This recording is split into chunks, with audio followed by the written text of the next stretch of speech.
बच्चों को फोन के बिना खुश रहना सिखाने के 8 उपाय। 1. बच्चों को आउटडोर गेम्स में शामिल करें। कंचे, लुका छुपी, रस्सी कूद जैसे देसी खेलों से बच्चों को एक्टिव और खुश रखा जा सकता है। 2. घर में बोर्ड गेम्स और फैमिली एक्टिविटीज शुरू करें। लूडो, सांप सीढ़ी, पजल्स जैसे खेल साथ में खेलें, बॉन्डिंग भी बढ़ेगी। 3. बच्चों को कहानियां सुनाना शुरू करें।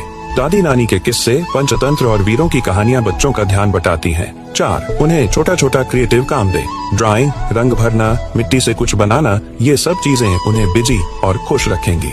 5. नेचर से जोड़ें। बगीचे में पौधे लगवाएं, खेत दिखाएं, जानवरों के बारे में बताएं। नेचर से कनेक्शन उन्हें संतुलित बनाता है। 6. बच्चों को छोटा जिम्मेदारी देना शुरू करें, जैसे पानी भरना, सब्जी लाना, झाड़ू देना। इससे उन्हें फोन की आदत कम लगेगी। 7. खुद भी फोन कम चलाएं। बच्चे वही सीखते हैं जो देखते हैं। पेरेंट्स का रोल मॉडल बनना जरूरी है। 8. नो फोन डे हर हफ्ते मनाएं। हफ्ते में एक दिन पूरे परिवार का फोन फ्री डे रखें। एक साथ खाना, बातें और खेल।